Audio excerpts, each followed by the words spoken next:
काबा। ये black colour का structure secret से भरा हुआ है। Black stone sent down by God to earth. Is it actually a meteorite? और इसकी हिस्ट्री खून से भरी हुई है।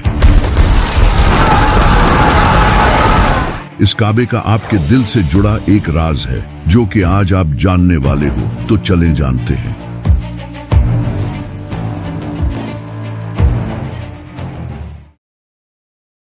अगर काबा की हिस्ट्री को देखा जाए तो ये हजरत आदम के टाइम की है। काबा को सबसे पहले हजरत इब्राहिम अलैहिस्सलाम ने नहीं बल्कि हजरत आदम ने इबादत करने के लिए बनाया था। लेकिन फिर इसके कई सदियों बाद हजरत नूह अलैहिस्सलाम के टाइम पर पूरी दुनिया में एक बड़ा फ्लड आया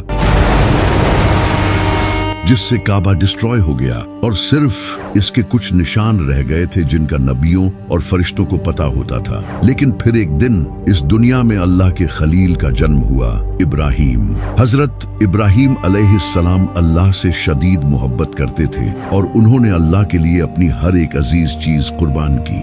हजरत इब्राहिम अलैहिस्सलाम उस वक्त फिलिस्तीन में रहते थे, तो एक दिन अल्लाह ने हजरत इब्राहिम अलैहिस्सलाम को हुक्म दिया कि वो काबा को तामीर करें। हजरत इब्राहिम अलैहिस्सलाम ने जहां पहले काबा था उसके आसार ढूंढे और वहां काबा बनाना शुरू किया। हजरत इब्राहिम अलैहिस्सलाम ने पास के पहाड़ों से पत्थर उठाकर काबा को बनाना शुरू किया। हजरत इस्माइल अलैहिस्सलाम पत्थर ला रहे थे और हजरत इब्राहिम अलैहिस्सलाम पत्थरों से काबे की दीवारें बना रहे थे। जब काबे की दीवारें बन गई तो हजरत इब्राहिम अलैहिस्सलाम एक बड़े पत्थर पर खड़े हुए। उस पत्थर पर हजरत इब्राहिम अलैहिस्सलाम के मुबारक पैरों के निशान छिप गए। ये पत्थर आज भी काबा के सामने पड़ा है, जिसे मुकामे इब्राहिम कहते हैं। काबा बनने के बाद हजरत जिब्राइल एक सफेद पत्थर लेकर आए जिसे हजरे अस्वद कहते हैं। हजरत इब्राहिम अलैहिस्सलाम ने इसे काबा के कोने में लगा दिया, लेकिन मुसलमानों के गुनाहों की वजह से आज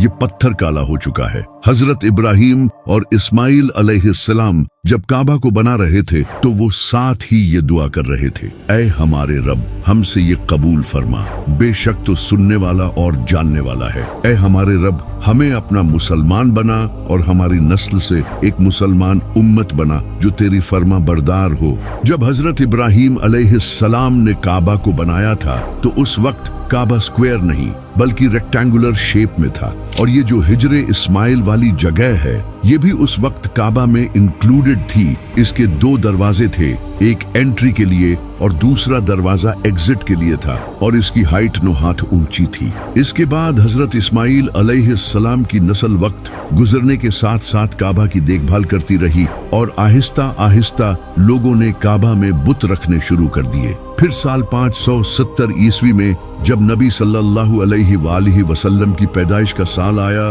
तो इसी साल एक इंसान ने काबा पर हमला करने का प्लान बनाया। इसका नाम अब्राहा था। अब्राहा एक बादशाह था जिसकी यमन पर हुकूमत थी, और वो ये चाहता था कि जिस तरह दुनिया भर से लोग काबा आते हैं इसे छोड़कर लोग यमन में आएं। इसीलिए इसने यमन में एक बड़ा कैथीड्रल भी बनाया, लेकिन लोग फिर भी इसके कैथीड्रल की जियारत करने नहीं आए, क्योंकि अरब के लोग काबा को एक बहुत ही इम्पोर्टेंट रिलीजियस प्लेस मानते थे और काबा में इनके बुत भी रखे थे।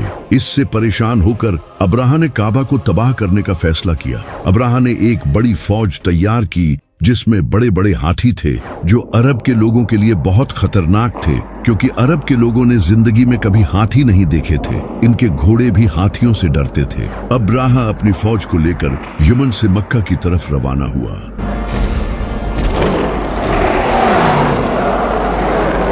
और रास्ते में आने वाले टाउन्स और कबीलों पर कब्जा करता गया। इसी दौरान इसने कुछ ऊंट हथिया लिए, लेकिन इन ऊंटों के मालिक का नाम अब्दुल मुत्तलिब था, जो नबी सल्लल्लाहु अलैहि वसल्लम के दादा थे। जब हजरत अब्दुल मुत्तलिब को इसका पता चला तो वो अब्राहा से मिलने गए और इसके पास जाकर उन्होंने अपने ऊंट वापस मांगे। अब्राहा ये देखकर बहुत हैरान हुआ।